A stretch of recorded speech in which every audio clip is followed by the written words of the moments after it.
ઇન્દિરા એકાદશીના સામર્થ્યથી મોટું પાપ નાશ પામે છે. આ એકાદશી નીચ યોનિમાં ગયેલા એટલે નીચ જાતિમાં અવતરેલા પિતૃઓને ગતિ દેનારી છે. માટે જે કથાના સાંભળવા માત્રથી જ વાજપેયી યજ્ઞનું ફળ પ્રાપ્ત થાય છે. પૂર્વે સતયુગને વિશે શત્રુનો નાશ કરનારો રાજા હતો કે જે રાજાનું નામ ઇન્દ્રસેન હતું. ઇન્દ્રસેન નામે રાજા માહિષ્મતીપુરી પ્રત્યે ધર્મ તથા યશ વડે યુક્ત એવો રાજ્ય કરતો હતો. પુત્ર તથા પૌત્રવાળો, ધન્ય ધાન્યવાળો ને વિષ્ણુની ભક્તિમાં પરાયણ એવો તે ઇન્દ્રસેન રાજા માહિષ્મતીપુરીનો અધિપતિ હતો. એક દિવસ તે ઇન્દ્રસેન રાજા સભામાં જઈ અને સુખેથી બેઠા હતા. એવામાં બુદ્ધિમાન નારદ મુનિ આકાશમાંથી ઉતરી અને તે રાજાની સભામાં ગયા. નારદજી બોલ્યા, હે રાજાઓમાં શ્રેષ્ઠ એવા ઇન્દ્રસેન, વિસ્મય પમાડનારું મારું વચન સાંભળ.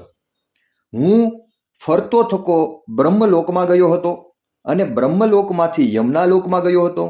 ત્યાં યમરાજાએ ભક્તિથી મારી પૂજા કર્યા બાદ હું ઉત્તમ આસન ઉપર બેઠો. તે પછી ધર્મશીલ અને સત્યવાન રાજાઓ સૂર્યના પુત્ર યમને સેવતા હતા. ત્યાં બહુ પુણ્ય કરનારા એવા તમારા પિતાને વ્રત કરવામાં જે થોડી ખામી રહી ગઈ હશે તે ખામીના દોષથી યમની સભામાં બેઠેલા જોયા.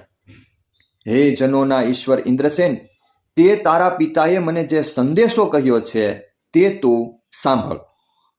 તે તારા પિતાએ મને કહ્યું છે કે હે બ્રાહ્મણ, ઇન્દ્રસેન એવા નામથી પ્રસિદ્ધ માહિષ્મતીપુરીનો જે રાજા થયો છે તે રાજાની આગળ મારા પૂર્વજન્મના કંઈક પણ વિઘ્ન થવાને લીધે હું યમ રાજાની સમીપમાં રહ્યો છું, તે તમે કહેજો.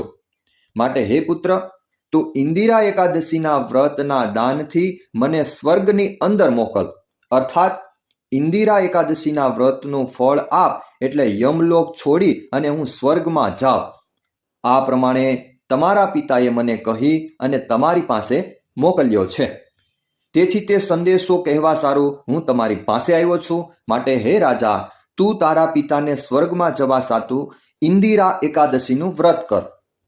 તે વ્રતના મહિમાથી તારા પિતા સ્વર્ગમાં જશે.